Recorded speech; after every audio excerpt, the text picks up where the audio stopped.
In Love is presented by Smile Direct Club, who makes it easier than ever to straighten your smile without brackets, wires, and monthly office visits. For $100 off your aligners, just go to smiledirectclub.com/podcast. That's smiledirectclub.com/podcast. And use the offer code INLOVE. Welcome to In Love with Michael Rosenbaum And Chris Sullivan. where we explore the universal language of love, Walk through the struggles of love lost. and together navigate the bumpy and gratifying road to happiness. Loving me,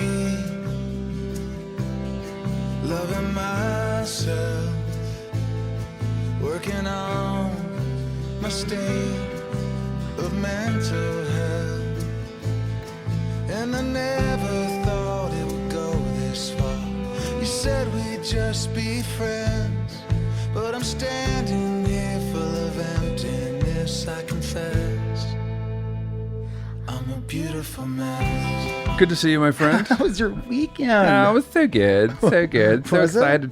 I just all weekend have been thinking about how excited I was for the guests that we're having on today. Michael Angarano, a good friend of mine. You sound like an animated series.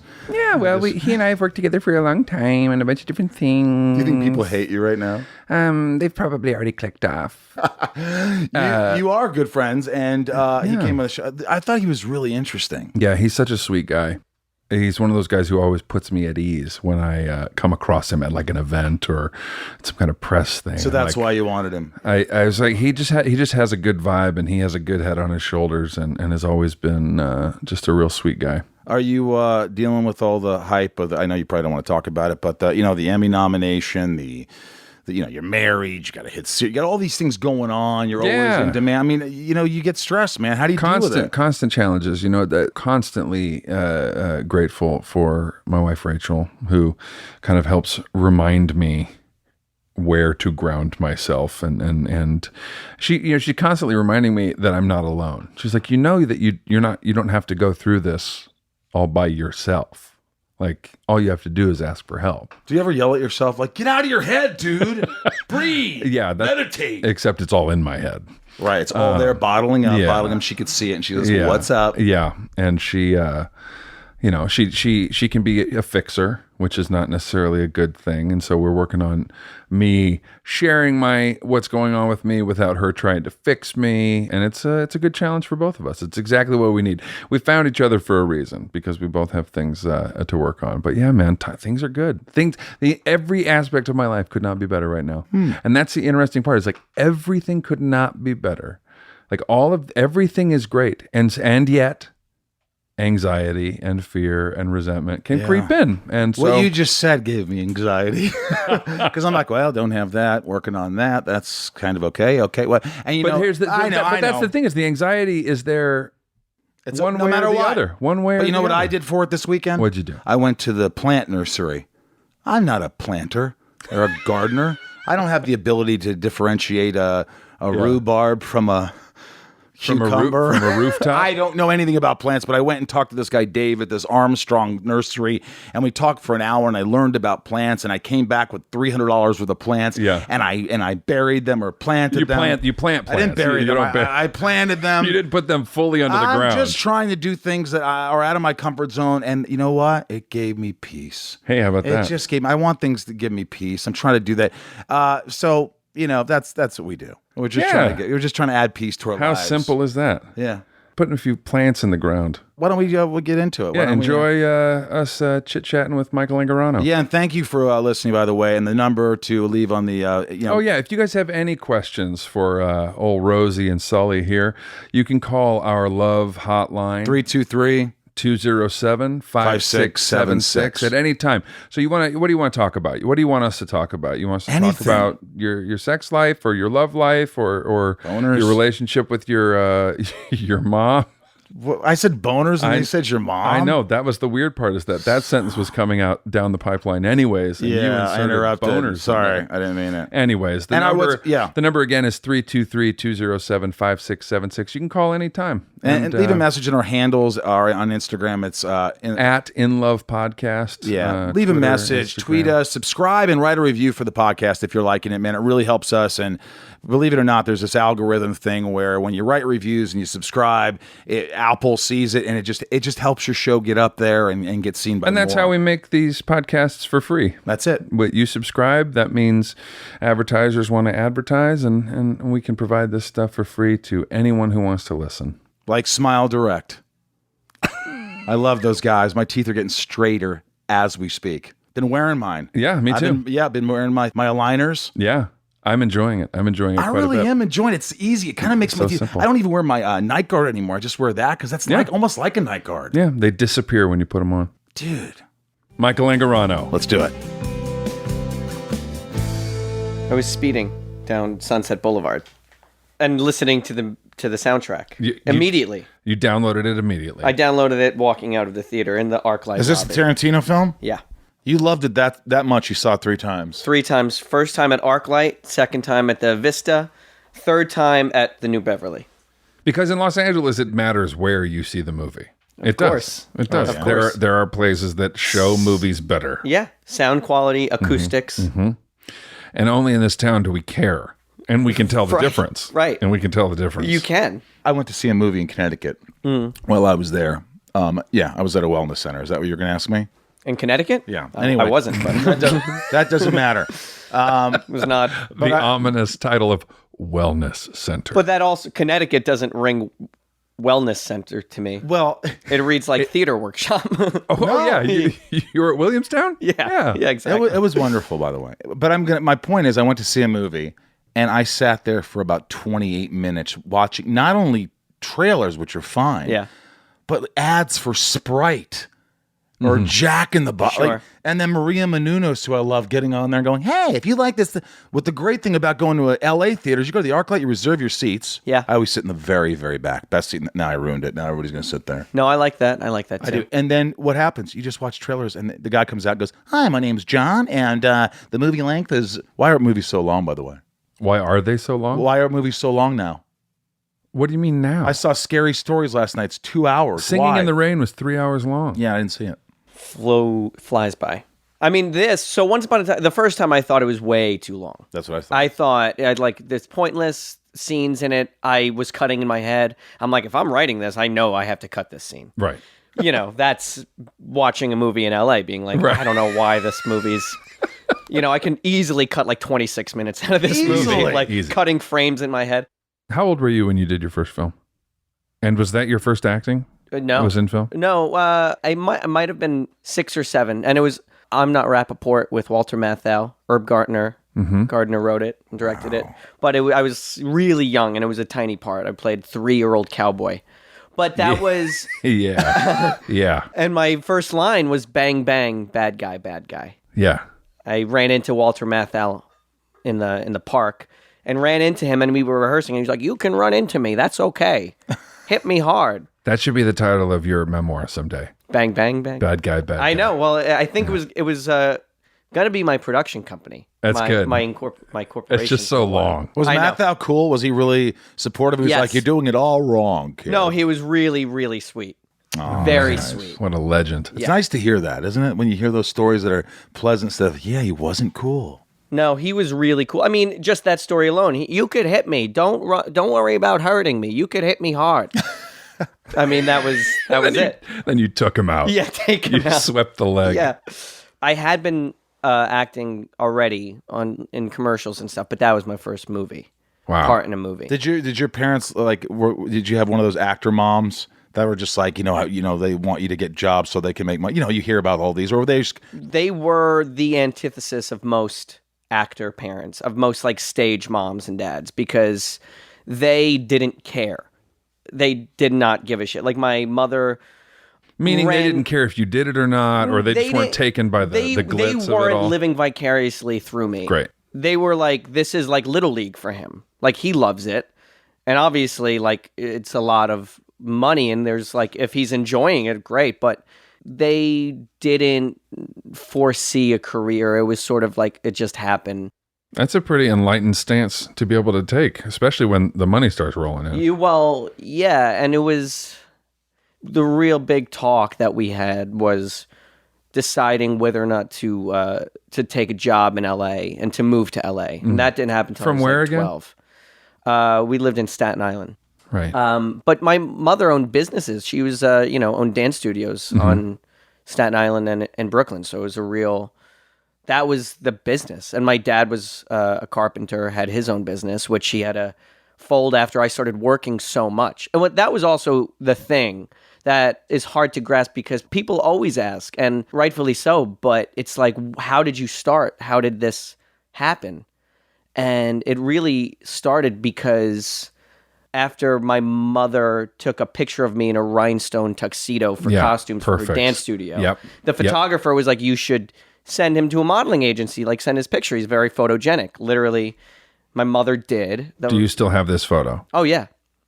Will you share it with us so we can share it with our audience? I could definitely find it. Were you cute? It's the cutest. Yeah. I can picture it. I'm picturing it right now. Yeah. And I was on like the cover of a costume magazine. Yeah. And Ford Modeling picked me up. Yep. That's the thing, is that I started to work like crazy. That's way more than I work now. You've been working for 30 years. Yeah. Yeah. 26. You know what else I noticed? I saw this interview with you, and we have something in common. We have really cute grandmothers who are very supportive. Aw. I heard the message on Fallon when your grandmother called and said, I'm so proud of you. It was just like my grandmother. And it's so, let me ask you, do you get like, I get emotional when my grandmother calls me and she leaves these messages like, Ma, you're a special boy, Michael. You're very special. And I just like, I don't know, it's just unconditional. It's just pure. It's the easiest thing to take for granted. And the thing that like because, I feel in my own head, I've achieved many levels of success and non-success, and times that, my grandmother will be like, well, it's okay. Like, keep going. And I'm like, it's actually great. It's fine. Like when I'm not on the cover of a movie I'm in, she's like, oh, it's okay. Like, keep going. You will be one day. And what's the accent? So it's strange. It's very strange. She's Russian. Okay. She's of her family fled Russia during the revolution. So she was raised in Japan, in Tokyo. Wow. She's Russian, raised in Japan, but married my grandfather in Brooklyn when she was 21. So it's a weird mixture of like Russian, Japanese, and Brooklyn. My friend Katie, her father is German, raised in China. Wow. And so he literally looks like a white guy, but he has a Chinese accent. Right. It's one of the more confusing things to kind of encounter. Yeah. And she sort of looks Russian, but also she only lived in Tokyo for, up until she was 20. She wasn't born there. She has no blood there, but she looks also like she could have like a half Japanese parent or something like that. Yeah. But because she looks like her face is the same thing. It's an interesting mix. Yeah, I was never close with any of my grandparents. Really, that's a shame. 3 of them had passed away before I was born, and then that left one grandmother. And she taught me how to golf, and we had a pretty, nice relationship. But I think it takes growing up into an adult to get close with them. With me, it was from the get. They were my savior. They were my saving grace. How so? Because I've talked about this before, but I had a dysfunctional family.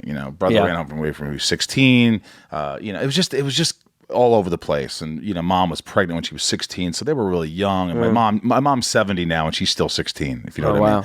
And my dad was a workaholic. So my grandparents, when I always say dumped me to my grandparents for the summer, and I would just stay with them. Oh yeah. And they used to say, my grandma goes, they used to drop you off.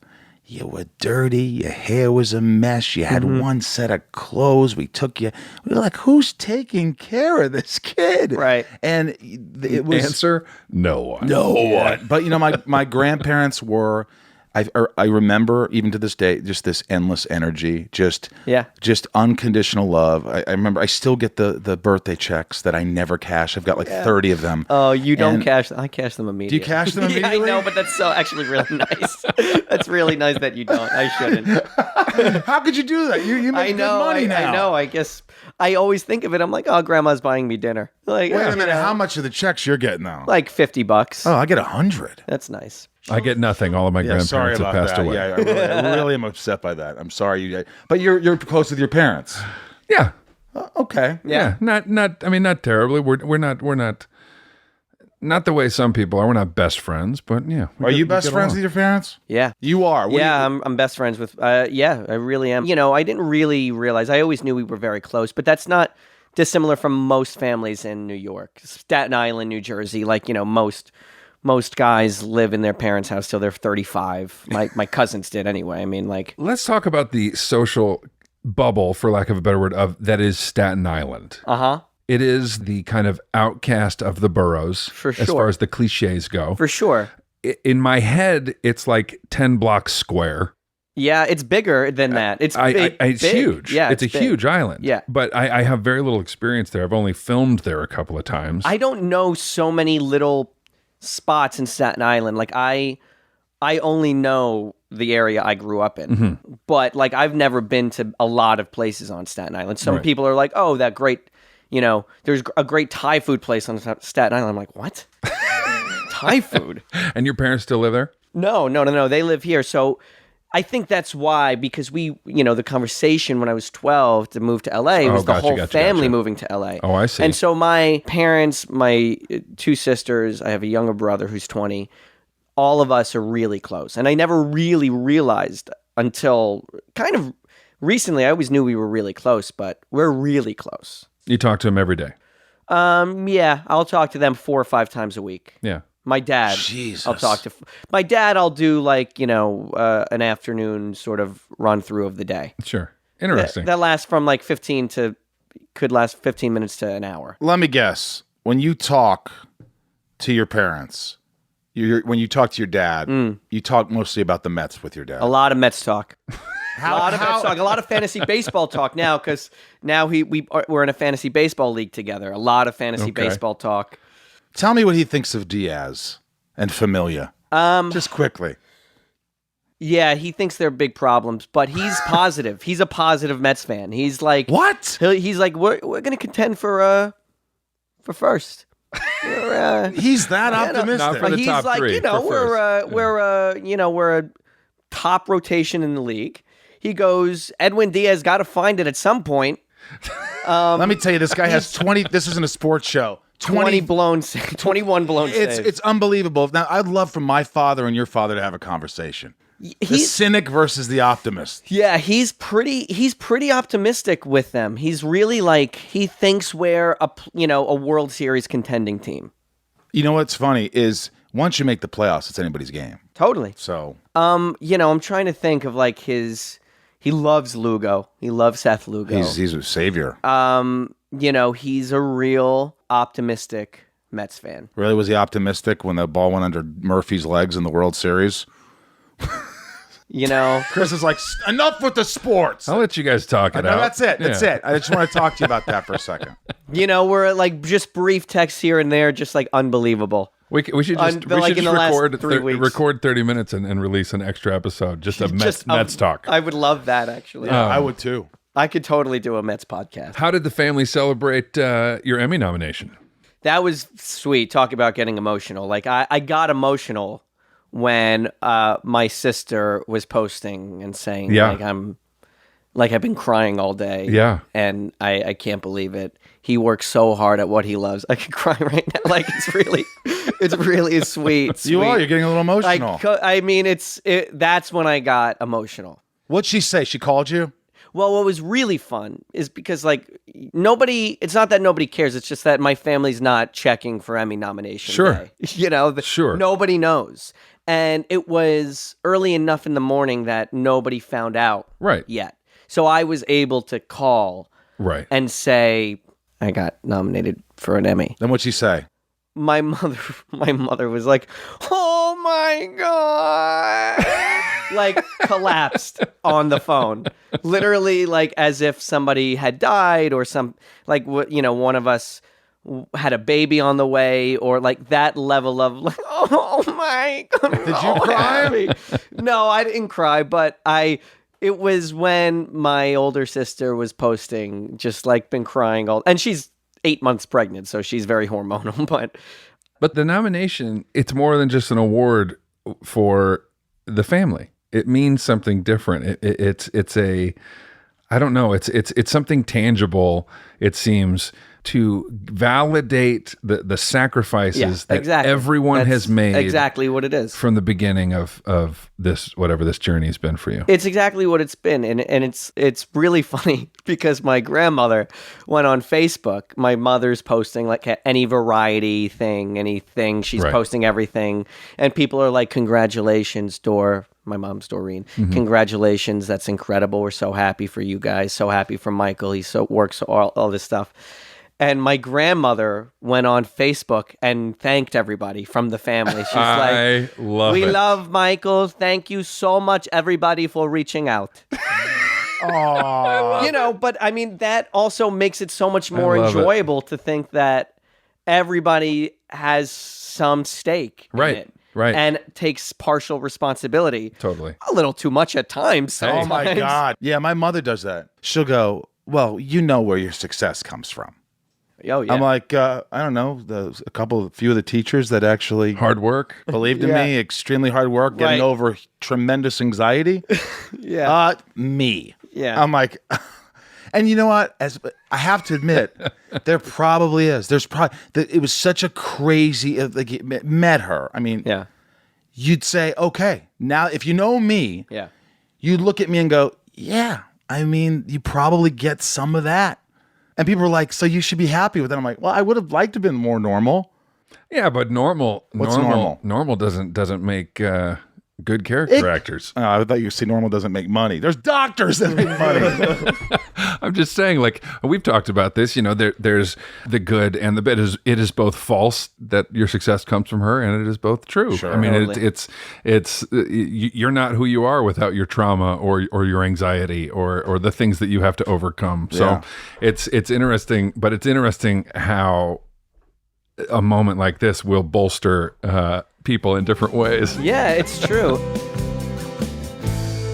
In Love is presented by Smile Direct Club, Chris. That's right, Michael. Our good friends at the Smile Direct Club. I was really happy about this partnership because I have some things with my teeth that I've always wanted to fix. Yeah, you were concerned. We went down to the Smile Shop. Yeah, we went down to the Smile Shop here in Beverly Hills and got some 3D scans and let them know the things that we'd like to fix with our teeth, and it was so simple. Yeah, they're very concise, quick, friendly. You get this 3D thing of your teeth. You see your teeth instantly. No going in for like those molds at a dentist, And I had braces as a kid. Wires, brackets, cutting my mouth, cutting my gums, the rubber bands that would pull my jaw in and out of place.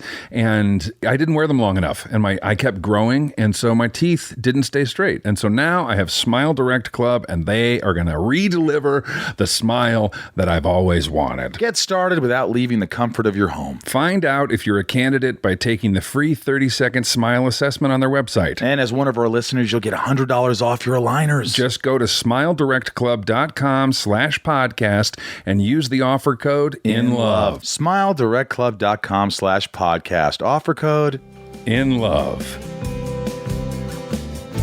Because I never took an acting class. I never did a voice class or anything. Yeah. So in the last year... Excuse me really quick. I just want to say from every other actor in the world, fuck you, Michael. Sorry, he was too busy acting. I was too busy working prolifically at age 11. Sorry, I didn't have time for class. Yeah. But I did do in the last year like a Linkletter voice class. Nice. And I... What's a Linkletter voice class? I don't know. Still don't know. Took Still one. don't know. Is that Art Linkletter? No, it's Kristen. Kristen Linkletter. Yeah, there's all different, methods of teaching, and it's not a singing voice, it's speaking voice. Mm-hmm. She wrote a book called Freeing the Natural Voice, which is essentially all different methods and like getting into your voice, like, relaxing your body and allowing you to speak with all the ranges and resonators in your body. Yeah. right? How do I speak? You're deep, chesty. Am I chesty? Yeah. Is that good? Yeah. Yeah. Should I do anything with it? Should I go lower? Higher? Have you gone higher? Well, I could if I Yeah, have to. there you go. The rest of the podcast, I'll put be it right up talking in the like head. this. Yeah. Yeah, it's in the head. It kind of gives me a headache, though. I don't want to do that. Yeah. Go back here. I had to yell because I did a monologue, so I screamed, and she goes, "Wow, it's all you really in your neck there, and it's probably why you lose your voice a lot, which I do." And she was like, "It's probably something like you picked up, like it's probably a habit." And I was like, "Yeah, that's all my dad, like all my dad, the way my dad yells and screams." Isn't that like, every New Yorker? probably? All from the neck. Well, you asshole! Yeah, Your head I know. goes up. Yeah, exactly. Exactly. But it's just realizing how much, especially when you're older, that you literally just take from parents. Right. That like the way I get angry and scream is the way my dad gets angry and screams. Right. It's a crazy thing to think about. And you don't take a class to analyze the things that you've just been doing your whole life, Right. Without thinking about it, without any kind of mindful awareness. Totally. That's the hard part about a lot of people when they who don't live in this city or who aren't familiar with the day-to-day life of an actor. Like there are all these things that come up in our life that we have to figure out how to do, how to not only cry, but can you cry on command from 3 different angles on and off Yeah. over the course of 4 hours? Can you, Michael? I don't think so. I mean, I can't. yeah, that's the one acting class I went to, and it's sort of traumatizing. It was the one thing that as a kid I really put a wall up. To this day, probably, but I was like, I had to audition for something, and I had to cry in the audition, and I didn't. And so they were like, "We really love him, but You can't can he cry?" Right. And Right. my agent was like, "Well, maybe let's go to an acting class." And so I went to an acting class. Blow some Jeez. glycerin in your eye. And it was jeez. a private coach, and this guy who was fairly accomplished, like I don't know, whatever. Strasberg? No. Yeah, It was Strasbourg. Yeah. Uda Hagen, was it? and he tried to make me cry, and I was just thinking to myself, this guy's full of shit. He's so full of shit. What was he And saying? Cry, you piece of shit. The honestly, Mets suck. he put the score of Platoon on, and he was like, "Have you ever seen Platoon?" And I was like, "This is true." And I was like, "No, Timmy, what is that?" You ever seen a grown man naked? Ever seen a movie about gladiators? Yeah. And, Why don't he play Sophie's Choice? Platoon? well, you know what did work? You know what my dad did do once? I had to cry for an audition for Touched by an Angel, and he showed me The Deer Hunter, and that did work. That would do it. I watched it at age 12, and that's like, I was sobbing. Oh, yeah, that's a tough one. But as the acting coach was describing Platoon to me, like the plot of Platoon, I just sat there thinking, like, why aren't you an actor? Why are you an acting coach? And why are you so full of shit? How old were you? I was literally like 13 or 14 years old. Yeah.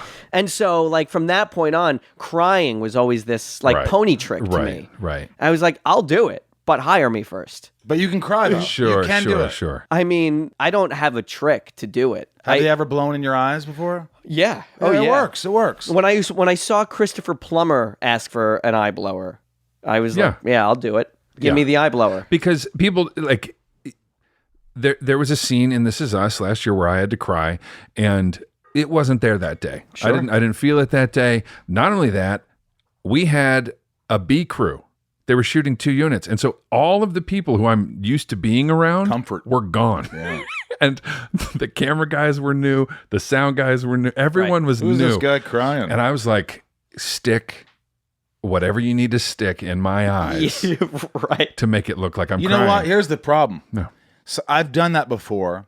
Sometimes I've cried. Sometimes I've used, props or whatever, But I did that once, and I did it too much, and I had a whole day of shooting after that, and I looked like Rocky Balboa 10th round for the rest of the day. My eyes burned, Swollen. it itched, I looked like shit. I was swollen. It was not a good thing. Yeah, we saved it for the end of the day for that very Oh, reason. good Oh, call. you did? I didn't do that. I'm always fascinated by that because I won't name them, but when I was young, there was an actor my age. We were talking about this. I was like, "Can you cry?" They were like, "Oh yeah," and literally within yeah. 10 seconds, like streaming tears, not just a tear, not just like the stare into the light tear, but like like tears. And I just thought, I don't believe you. Like, I'll never believe you ever again. And I just think, like, I don't know, it's just, maybe it's my own thing with it, but I've always, I think of like Bryan Cranston in Network or someone, like, there are people who have to cry literally on cue all the time. And like, at 8:45, yes. This part of the play 8 times a week. Right. But you know what? The best advice I ever got, or I don't know who it was, but they said human beings they go through life trying not to cry. Yeah. Because crying is considered a weakness. It's seen as so it's not like this scene I get's really emotional. It's, if you could look at it as, I'm doing everything I can not to get emotional. That's growing up watching Mel Gibson. He always those eyes. He always cried, but he would suck that tear as long as he could until one falls against everything. Sterling K. Brown also very good at the single tear. Sterling K. Brown can pick which eye. Yeah. What? If the camera's over here, he'll go camera side eye. Chrissy Metz has it too. She has it just it's right below the surface and ready to go at all times. Wait, Sterling can cry with any eye you want him to cry. Tears can come down. If the camera's over here, it's coming down here. If the camera's over here, bam. You've seen that?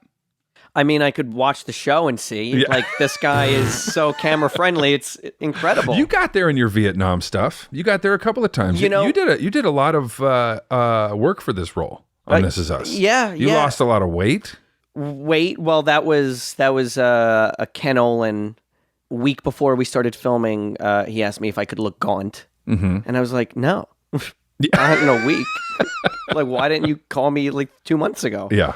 But by the second episode, I had lost weight. By the first one, like, I was probably normal. Yeah. But that was fun. Then it was just a pretty overall miserable headspace. Like, I'm sure. Yeah. I wasn't walking around set having making fun. jokes. Yeah, like, enjoying craft services. Yeah. You just can't. Yeah.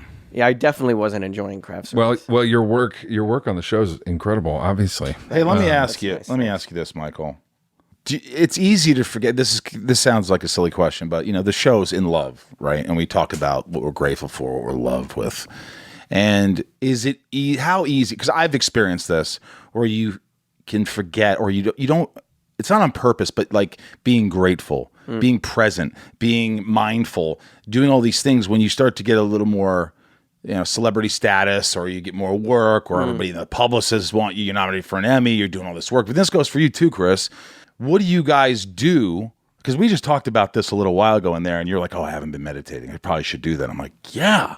But like, do you ever think, God, I'm so grateful. I sit down and I count my blessings. Or do you ever forget about that and go, shit, I haven't done this for a while. Why don't I take a step back? Yeah, I mean, especially getting older and just living your life as an adult, when you're not occupied by work every day and you're just kind of going about things. It's just, especially when you live in LA or New York, I guess anywhere, it's just so easy to become so bitter and so cynical so easily. Like, I have so many friends, every audition they get, it's like, why am I auditioning for this? Why?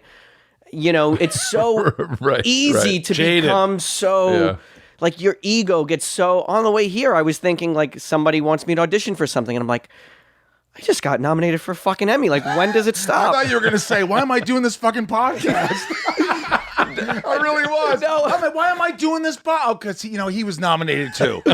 No, but it's just like, I don't think that ever stops. There's like that sort of battle that you have to constantly remind yourself, and that's, to really circle back, that's why I love Once Upon a Time in Hollywood, because that's really, it's such a sweet sentiment. That's what the movie is about. Like, all this different, like, toying with the idea of perspective of, like, he wants to be in the movie club star, of, like, the neighbors next door, Roman Polanski and Sharon Tate. And Sharon Tate is walking into a movie that she's in, and they don't know who she is. Right. And he's thinking, like, I have this rinky-dink fucking, guest star on a TV show Western career. And, he wants to be a film actor, and it's really sweet. And it's just the sentiment of like there's always going to be this idea of like what you don't have. I think everybody has some version of that, and it's Scarcity thinking. Yeah, the idea that there's something more or there's something better outside of ourselves that can regulate the way we feel, or that will Right. make us feel loved or Right. validated or any of those things. And there's that's part of the reason. And, well, acting doesn't make actors crazy. I mean, we come in with a certain mindset that makes us fit the mold, but like to put your ego, which is a fragile thing, no matter what size it is, whether it's in control and in perspective, or if it's out of control, daily, one day after another, putting it on the line, rejection, putting yourself out there, not being right for something. It's exhausting. And if you don't have the right mindset about auditions or about the work or about it, it'll drive you fucking crazy. Yeah, and you never know. I actually, so funny. Like I had a big conversation with like managers and agents and all that. Yeah. Talk about being grateful, though. I'll get back to that in a sec. But This Is Us came at such an interesting time for me because I feel like for the first time I had done a show called I'm Dying Up Here, and it was like 2 years, 3 years really, and it was an amazing experience. Jim Carrey? Yeah. Yeah. With a great group of people, a lot of people my age, and we had so much fun. But at some point, it's sort of like it soured itself a little bit when we would show up on set and people were more concerned with the fact that nobody was watching the show or the show wasn't getting all these accolades. It was really, it started to feel to me that it was so rewards based that everybody just wanted, like everybody was assuming they were going to get nominated for Emmys.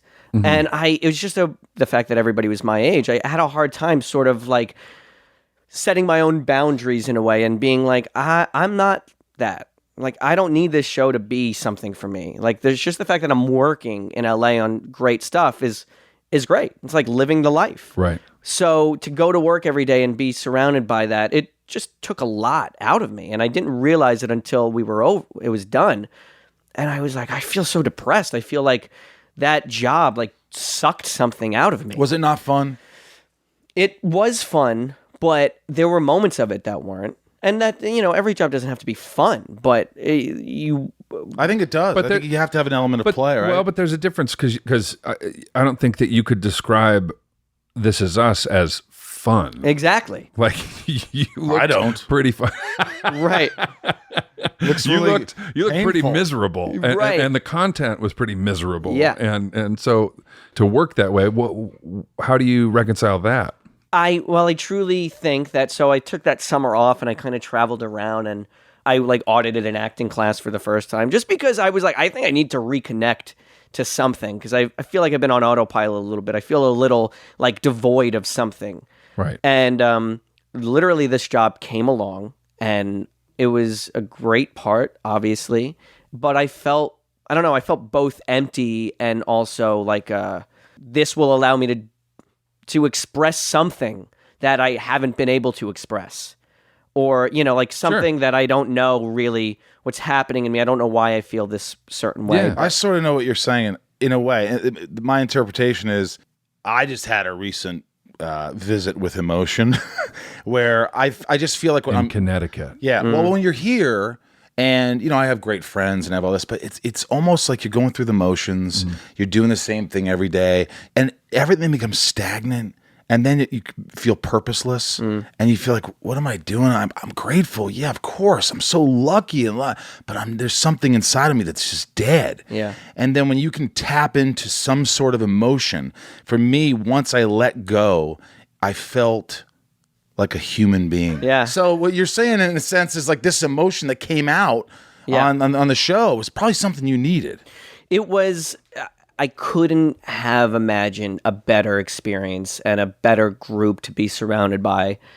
And to also, at a more important pivotal moment in my life, because, I've also been writing a lot and I think it's important. I've been acting so long that like to check in and be like, I do love this. Like I'm not just doing this because I can, right? Like this is something I do love. Or you get comfortable, like Yeah. you were saying. Oh, I scream that way because I've always screamed that way. Right. Doesn't mean it's the way I should. Right. Or Ken Olin, Yeah. director, producer on This Is Us, points out to all of us our tricks. Yeah. And he goes, you want to know what your little tricks are? Yeah. He goes, here's what you always do. Former actor also. Yeah, former actor. Here's what you always do. And it's not bad. No. But here's what you always do.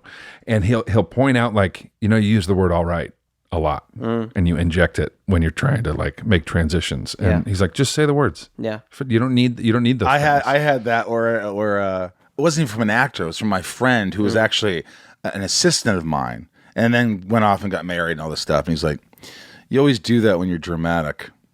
You know that stop and turn, but you don't really turn, and then you turn a little more." Right. And I go, "What the fuck are you talking about, man? I don't know. Let's rewind episode 37, season 3.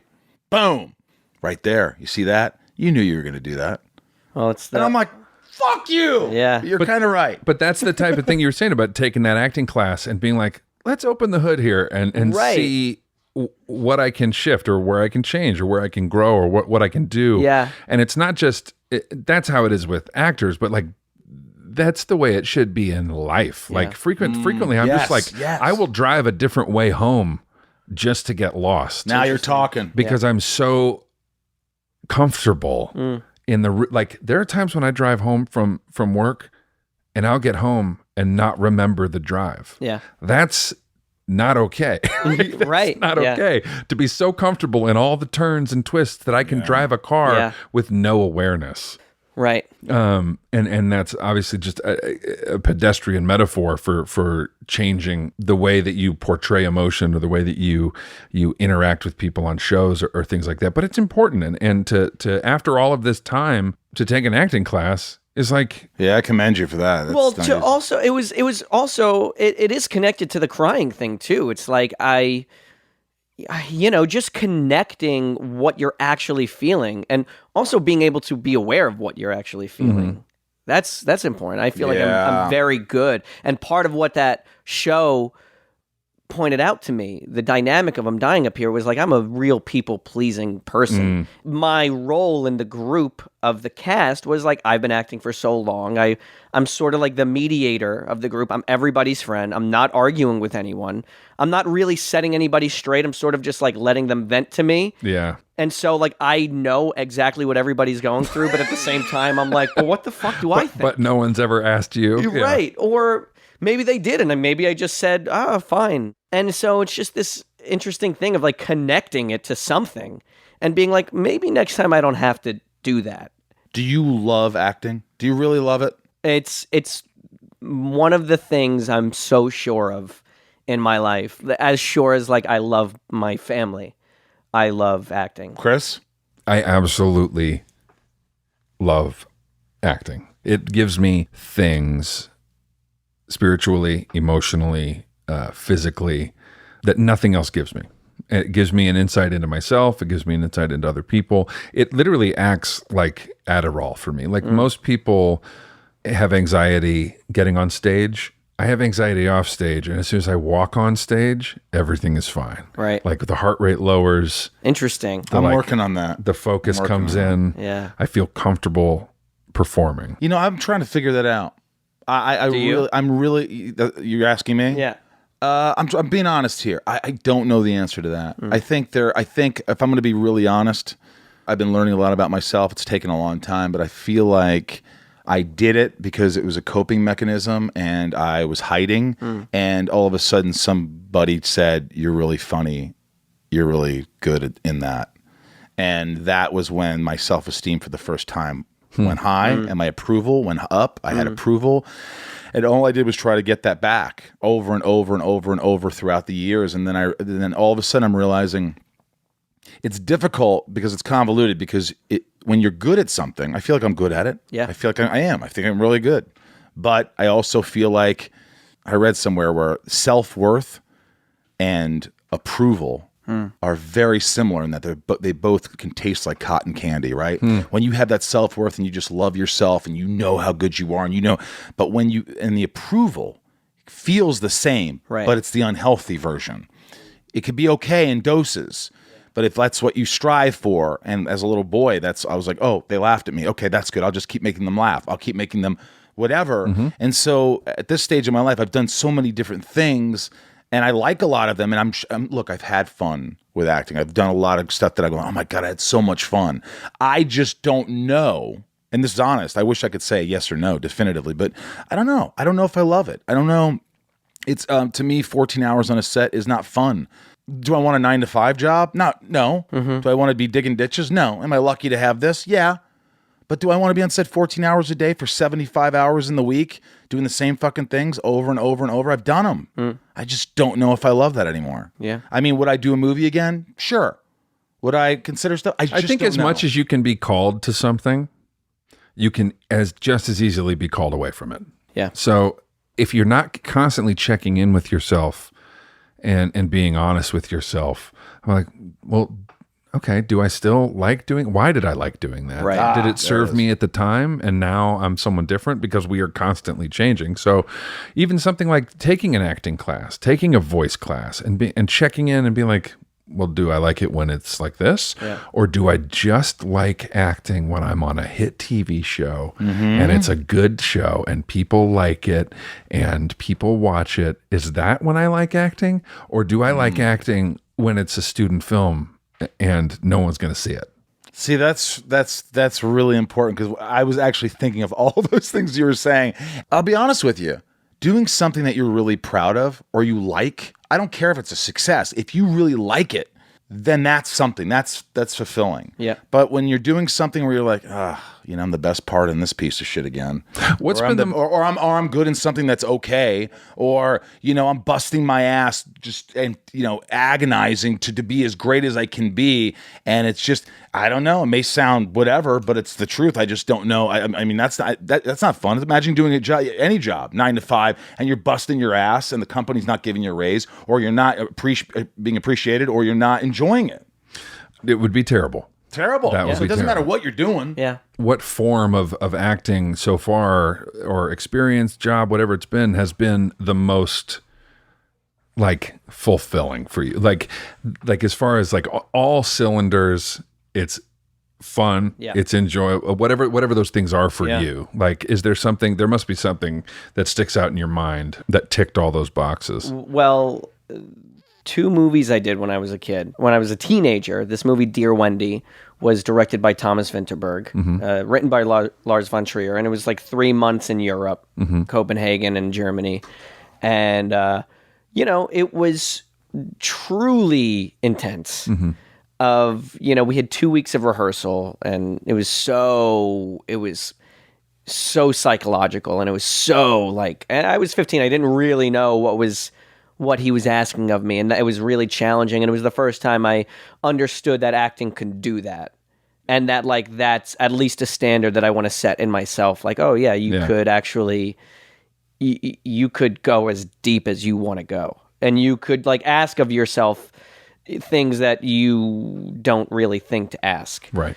Well, for also The Nick was really a firing on all cylinders experience. That was one for me. For those who don't know, Michael and I not only co-star on This Is Us, but the first time we worked together was on a show on Cinemax called The Nick that was directed by Steven Soderbergh, starring Clive Owen.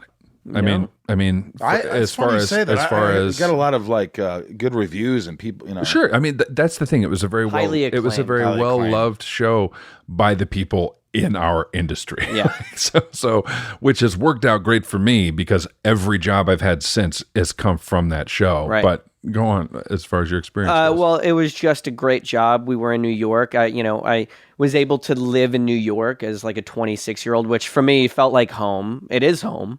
But I was, an adult and also living on my own for the first time, really, like a 5-minute ferry ride away from set. Did your grandmother come on set? No. My mother and my sister did, though, but intense set, not a set you want to bring people on. Yeah. The way Soderbergh works, there's no chairs. Yeah, there's no video village. You don't go back to your trailer. Once you're out of your trailer, you're working until you're done. And plus, I can't have people on set when I'm acting. I just can't. If it's comedy, maybe, but like intense, I don't want anybody there. I don't want any distraction. Do you? Not really. I didn't want anybody to come during This Is Us. That's for sure. I was like, people aren't coming out to what was the lake? Piru. Lake Piru. They wanted to. Oh yeah. And I would freak out. I would be like, "What are you talking about? Yeah. Like, what do you just want to come see me Yeah. Like, how dare you disrespect what I do? Like, It's not a zoo. what am I, a fucking What am I? animal? Some kind of clown? Here for your entertainment? Exactly. Another job I was going to say, though, was a movie called Snow Angels that I was young and I really loved. To me, they're like life experiences as well. I did another movie called Ceremony that was really important. It was 21. It was the first job that I had after I hadn't worked for the first time in my life in over a year. And that was like really important because that was really, I have a joke with my friend. I always say cathartic. He wrote it and directed it. And he's like, stop using that word, please. And I'm like, but there's no other word. Or to let me describe it. digest that. Yeah. Or that was organic. Yeah. Those words. exactly. I'm like, why do you hate those words? They're Yeah. good words. But it's interesting. It's not luck. I don't mean it in that way, but how lucky to have those things that come along once in a while to remind you Yeah. or to reignite that love or reignite that fire, because there's certainly those things in between that aren't. that are not that. No. And that make you question everything. Yeah, that's true. That's true too, right? I've had those, yeah. Yeah, I've had them. Hey, let me ask you this. So, by the way, thanks for coming out here today. I hope Loved you've it. enjoyed this. I love it. Did you? I could talk for hours. Will you come back? Yeah, I could literally do this for hours. and Really? days. Yeah, it's fucked up, but I could. Were you little a little little chat. nervous before? Like, is this going to be boring? What is this going to be? Well, when you said like you only described it to me a little bit, but I was like, what am I going to talk about? Things that make me happy? I was like, all right, I'll make a list. But Yeah. I didn't know exactly what it was. It's but- really hard when we invite people on, because if you over describe it, Yeah. Yeah, then they're like, it starts to be like, this sound, I don't. Look, I'm an ungrateful son of a bitch. Yeah, I right. shouldn't be on your show. But if you're just like, listen, we're just, it's a feel good conversation about we had just gotten sick of, we'd been surrounded by people in our lives who are full of cynicism and irony and all of these things, and we just wanted to have conversations with people about the things that lift them up instead Yeah, of right. Yeah. There are too many people out there talking about the movie they hate instead of I talking said about the something movie about they that love. in the beginning. Yeah. Dunkirk. I didn't like it. Yeah. Yeah, sorry about that. I could not like it, but Yeah. No, I don't mean you can't. You have to like I know what everything. you're I just mean there are certain people I in my life who are still in my life who Yeah. all we ever talk about is what's going wrong, the shitty things that happen, how fucked up the world is, the movie they hated. Oh, that musical artist is a piece of shit. Like, and it's just I can't. I don't have the energies. So let me ask you that: if you couldn't act anymore, or couldn't write, or couldn't be in the entertainment industry, what would you do? And B, what are you really in? What are you really I would in love end my with? life. Yeah, I mean, what was the last part? What are you really in love with besides acting? What are you in love with? I truly, the cockeyed optimist in me, I'm like, I would be an athlete. I've always Great. said, and I really enjoy being physical. Like I have to be competitive with myself. Even I have to, do something physical. I think the fact that my mother is a dance teacher and like I grew up in a dance studio, I would have to do something with my body. Like I would have to do something physically. Sure. I really don't know. I really truly don't know. I don't. You play tennis, softball? Softball. Well, play softball with us. Where I you- have a co-ed that I organize on Saturdays. Oh my God. I play on Saturdays. Well, And I just started another league on Thursdays. yeah, we'll do it. You play love that. tennis? I could play tennis. All right. I mean, I'm not a great tennis Table player. tennis, perhaps? I could do that. Pickleball. Yeah. And what are you in love with? What am I in love What are you with? in love with? I love movies. I love my family. I love my dog. I just got a puppy. Yeah. Michael loves his dogs. Yeah, I love my dogs. Love my dogs. I love truly being able to have conversations like this. Yeah. I also love the feeling, and I always say this and everybody thinks I'm full of shit, but I really like the feeling.